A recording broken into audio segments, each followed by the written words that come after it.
Coach Firas was speaking on his YouTube page, weighing in and giving his assessment of Conor versus Poirier. And he just said, look, Conor gave up. He got tired and he gave up.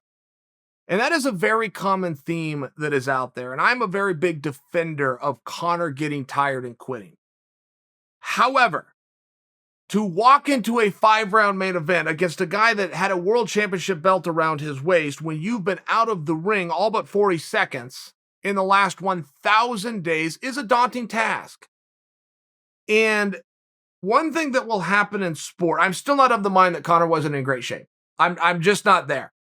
But the shape and condition that you see on TV in relation to the grit and the heart and the toughness are very closely tied.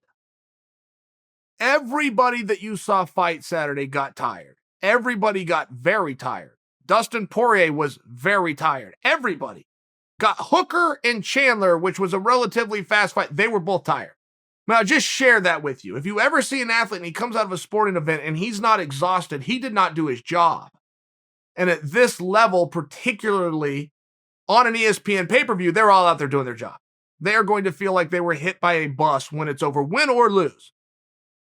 So I'm a little light on the idea that Conor wasn't in shape. There is a part of the grit and toughness and how bad do I want this? Oscar de la Hoya and Floyd Mayweather are the only two examples that have ever disproven the theory that a rich man can't fight. When a man is rich and doesn't need to be out there, he doesn't go out there. And even when he does, he doesn't stay out there and dig deep. It's just one of these things. Right? It's just one of these things. And I offer for you that you did not see an out-of-shape Conor McGregor. But when you find yourself in combat and the match turns out to be harder than you thought the match was going to be, things will unravel very, very fast. Any form of combat, when you find yourself in an environment that is harder than you thought it was going to be, and don't forget, Conor had a very good level of assessment to know how hard this was going to be because he already fought this guy. He had a very good idea somewhere within him of what this was going to be from a logical standpoint. Turned out he was wrong. But I don't believe that this is an issue of Conor didn't run enough or spar enough or sprint enough. I do believe in the inactivity. Because now you've got a pie. You've got all sorts of pieces and percentages of the pie, and sure, timing's going to be part of it, and power is going to be part of it, and used to being in there is all going to be part of it. Sure, I understand that. There's only one thing that will give you confidence leading into a fight. It has nothing to do with your opponent, his skills, or yourself and your skills. There is only one thing you will derive confidence from, that is conditioning. You will ask yourself one question before you leave that locker room to make that walk. Am I in shape? And moreover, do I have reason to believe I'm in better shape than him? When the end of the night comes, am I going to be here and be more present than he is? Not is this going to be stopped in the first? Am I going to be caught in a armbar? Am I going to be knocked out? In a worst case scenario, the end of the night comes, which in this case was 25 minutes. Can I still be here?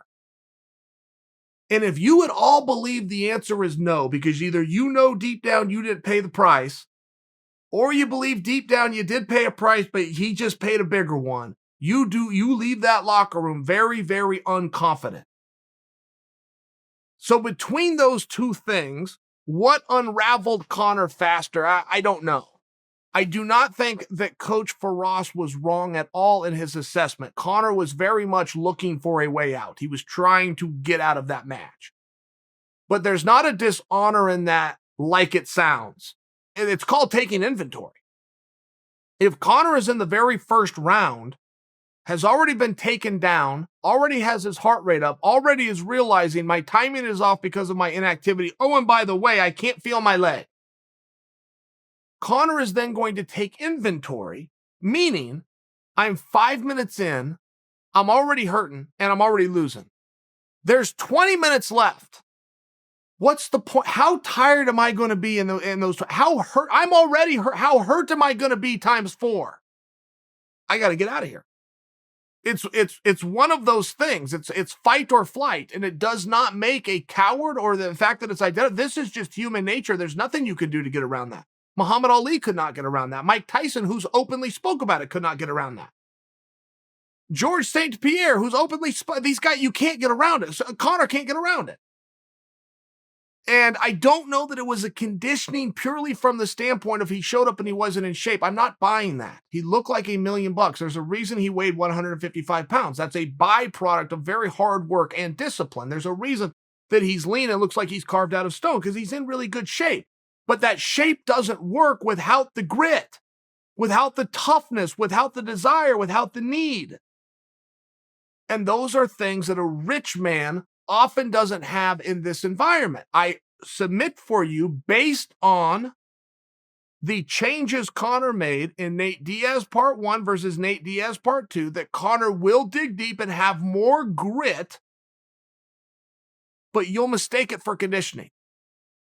Even if Dustin beats him the next time, but it takes Dustin 18 minutes instead of 7.